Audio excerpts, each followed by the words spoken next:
جہاں ایک نظام تھا، سیدنا صدیق اکبر ہوں، سیدنا فاروق اعظم ہوں، سیدنا عثمان غنی ہوں، سیدنا علی شیر خدا ہوں رضوان اللہ تعالی علیہ مجمعین، وہاں تو ایک عام شخص کھڑا ہو کے یہ بھی پوچھ سکتا تھا کہ مال غنیمت کی ایک چادر سے تو ہمارا قمیض نہیں بنا، آپ کا کرتا کیسے بن گیا؟ وہاں تو یہودی مقدمہ کر سکتا تھا کہ یہ جو زیرہ ہے یہ میری ہے، چوری کر کے۔ تو سیدنا علی شیر خدا جج کی، جسٹس کی عدالت میں امیر المؤمنین اور خلیفۃ المسلمین ہونے کے باوجود پیش ہوتے تھے، اور فیصلہ سیدنا علی المرتضیٰ کے خلاف آیا، کیونکہ قاضی شرح نے پوچھا یہ آپ کی ہے زیرہ تو گواہ پیش کریں، تو اس وقت جب خریدی تھی گواہ صرف سیدنا امام حسن مجتبیٰ تھے، تو جج نے کہا کہ بیٹے کی گواہی باپ کے حق میں قبول نہیں۔ اس نے فیصلہ کر کے سیدنا علی کی زیرہ گواہی نہ ہونے کی بنا پر یہودی کو دے دی۔ جب عدل کا یہ عالم دیکھا تو یہودی نے وہیں کلمہ پڑھ کے اسلام قبول کر لیا۔ اس نے کہا زیرہ انہی کی ہے، مگر میں مسلمان ہوتا ہوں اسلام کا یہ کردار دیکھ کر۔ جہاں یہ نظام آقا علیہ السلام دے کر گئے تھے امت کو اور اس پر عمل درآمد تھا، وہاں مالی کرپشن تھی، قومی اور سرکاری خزانہ ذاتی عیاشیوں کی نظر ہو گیا تھا، شہنشاہانہ انداز سلطنت تھا، شہنشاہانہ زندگی تھی، عیاشی کی زندگی تھی، کتابیں بھری پڑی، تاریخ کی، قدماء کی، متاخرین کی، سب کتب بھری پڑی۔ تو اس نے قومی خزانے کو لوٹا، اپنی عیاشی پر، اپنی عمارت پر، اپنی شہنشاہیت پر، اپنی بادشاہت پر، اپنی مستیوں پر بے دریغ لٹایا۔ سیاسی کرپشن کے ساتھ مالی کرپشن کی بنیاد رکھی۔ تیسری اخلاقی کرپشن، اس نے دینی اخلاقی اقدار کو مٹا دیا اور بے حیائی کو عام کیا، اور اپنے محل میں بے حیائی کو اور حدود الہیہ کو توڑنے کو اس نے رواج دیا۔ وہ پہلا شخص تھا جس سے آغاز ہوا۔ بدکاری کو رواج دیا، بے حیائی کو رواج دیا، اسلامی قدروں کو، اسلامی حیا کو، اسلامی شرم کو، حلال و حرام کو پامال کیا اس نے۔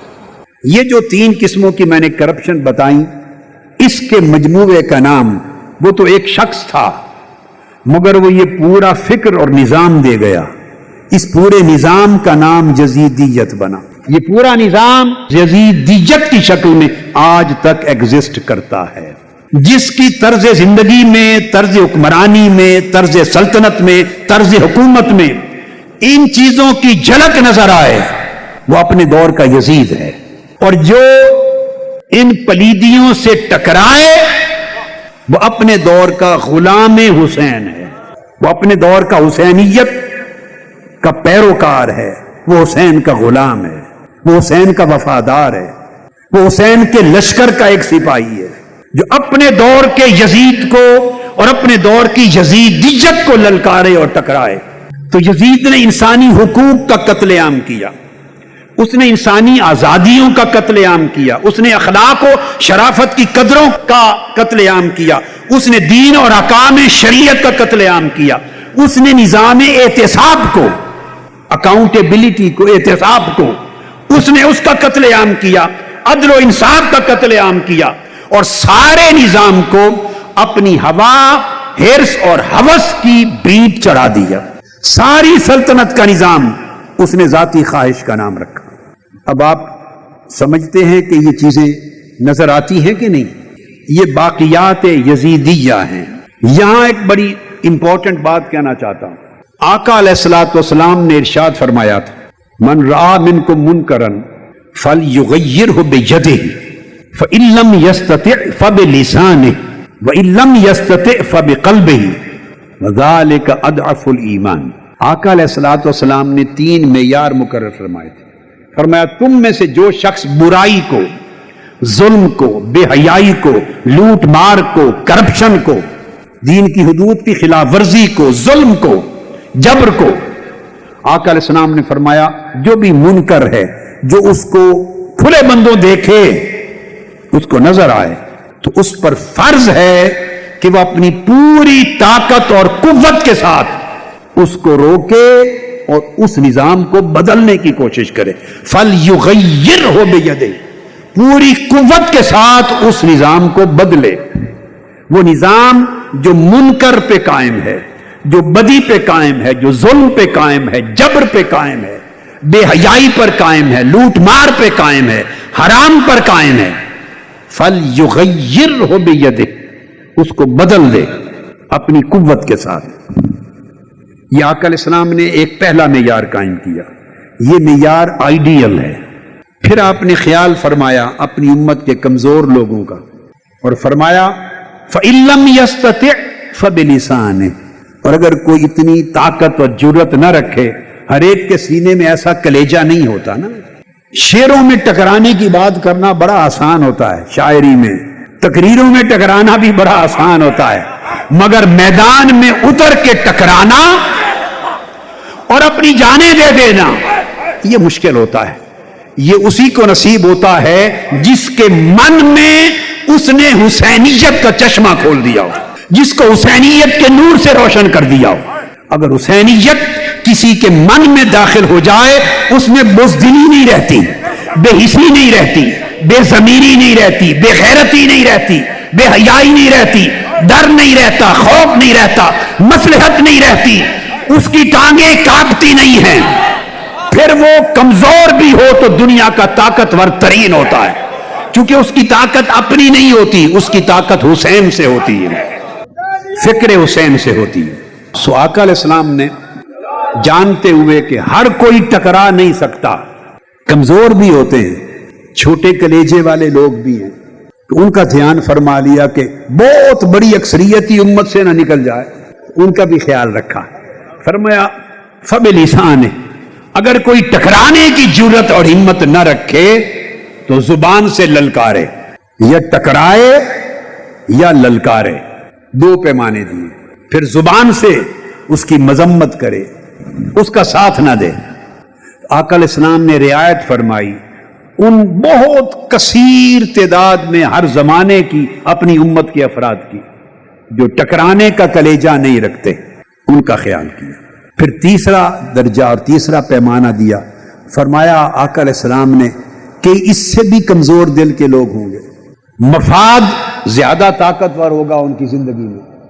کئی لوگ مالی مفاد کے آگے تک کھڑے نہیں ہو سکیں گے، کئی چندوں کے آگے کھڑے نہیں ہو سکیں گے، چندے رک جائیں گے، کھڑے نہیں ہو سکیں گے، کئی پرمٹوں کے آگے کھڑے نہیں ہو سکیں گے، کئی ڈیولپمنٹ فنڈز کے سامنے کھڑے نہیں ہو سکیں گے، کئی گلی کوچوں کے چھوٹے چھوٹے کاموں کے کوئی کام اور غرض کی وجہ سے کھڑا نہیں ہو سکے گا۔ بڑے کمزور لوگ جن میں زبان سے حق کہنے کا بھی حوصلہ نہیں ہوگا، زبان سے حق کہنے کا بھی حوصلہ نہیں ہوگا، ڈریں گے۔ آقا علیہ السلام نے سوچا کہ ہوں گے تو وہ بھی میری امت میں ایسے بھی ہوں گے، پھر ان کا خیال کر کے فرمایا فَبِقَلْبِهِ، اگر زبان سے بھی للکار نہ سکو اور مذمت نہ کر سکو، اور ڈر ہو کہ کہیں پولیس نہ اٹھا لے، ڈر ہو مقدمہ نہ بن جائے، ڈر ہو یہ مفاد نہ رک جائے، ڈر ہو یہ کام نہ رک جائے، خوف زدہ ہو، زبان سے بھی کلمہ حق ادا نہ کر سکو، تو فرمایا تیسری گنجائش دے دی، فرمایا فَبِقَلْبِهِ، پھر دل سے نفرت کرے، دل سے نفرت کرے مگر ان کا ساتھ نہ دے، نفرت کرے، ان کی نوکری نہ کرے، چاکری نہ کرے، غلامی نہ کرے، ان کی وفاداری نہ کرے، ان کی تابعداری نہ کرے۔ میں جب یہ بات آپ سے کر رہا ہوں، مجھے بڑی بڑی دینداری کی شکلیں رکھنے والے میری آنکھوں کے سامنے، بڑی بڑی وضع قطع، بڑی بڑی صورتیں، شکلیں، دیکھنے میں بڑی سنتیں، دستاریں، بہت کچھ سامنے دیکھ رہا ہوں۔ آقا علیہ السلام نے فرمایا ٹھیک ہے، اگر تم زبان سے ٹکرا نہیں سکتے، زبان سے خوف زدہ ہو یا مفاد زدہ ہو، خوف زدہ ہو یا مفاد زدہ ہو، تو پھر دل سے نفرت تو کرو، ان کی پارٹی نہ بنو، ان سے الائنس نہ کرو، ان کا ساتھ نہ دو، دل سے نفرت کرو۔ اور دل سے نفرت کرنے کے لیے فرمایا وَذَلِكَ أَضْعَفُ الْإِيمَانِ، یہ ایمان کا کمزور ترین درجہ ہے۔ تو آقا علیہ السلام نے اس کو کمزور ترین درجہ قرار دیا، مگر سٹل ایمان کے اندر رکھا، ایمان سے خارج نہیں کیا۔ فرمایا یہ باٹم لائن ہے، کمزور ترین درجہ ہے، اس سے آگے سٹیپ کیا ہے؟ چوتھا سٹیپ ہے ان کے ساتھ مل جانا، وہ ایمان سے خارج ہونے والا عمل ہے۔ یعنی بدی کا ساتھ دینا، ظلم کا ساتھ دینا، جبر کا ساتھ دینا، وہ اضعف الایمان سے بھی نیچے ہے۔ اب میری سمجھ میں نہیں کہ کمزور ترین ایمان کے بعد پھر کون سی حالت ہے ایمان کی کہ جس کو داخل ایمان سمجھیں گے۔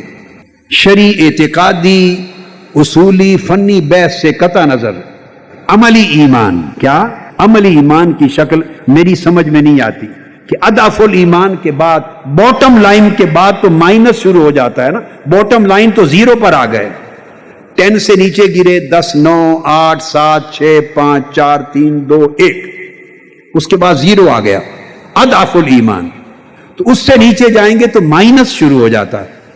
یہ جو 3 درجے تھے، اس وقت کیا ہوا کہ کچھ لوگ خوف زدہ ہو کر یا مفاد زدہ ہو کر، کچھ لوگ یزید اور یزیدیت یعنی بطور نظام اس کے مؤید بنے، وہ کوفہ اور دمشق میں تھے، مفاد کے لیے یا خوف زدہ ہو کر اس کے ساتھ ہوئے، یہ طبقہ بھی تھا۔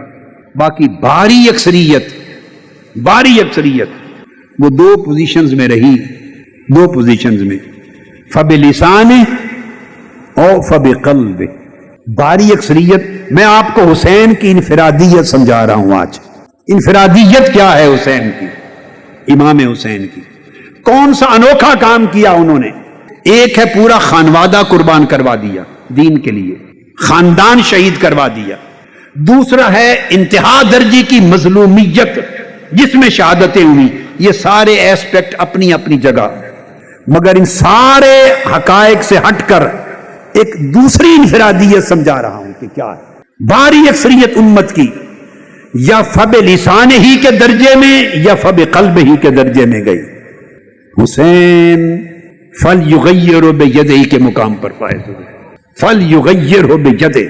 تو کئی لوگوں نے تائید کر دی، ان کا تو ذکر ہی کیا، ایسے لوگ تو ظلم کا ساتھ دینے والے ہیں نا۔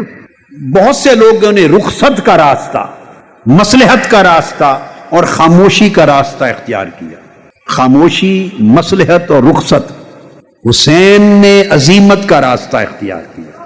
اور جو بات سمجھانا چاہتا ہوں، رخصت کا راستہ جائز تھا، عزیمت کا راستہ افضل تھا۔ تو حسین جائز کرنے والوں میں نہیں، افضل کرنے والوں میں تھے۔ جائز عمل میں کوئی فضیلت نہیں ہوتی، جائز ہوتا ہے، اس پر گناہ نہیں ہے۔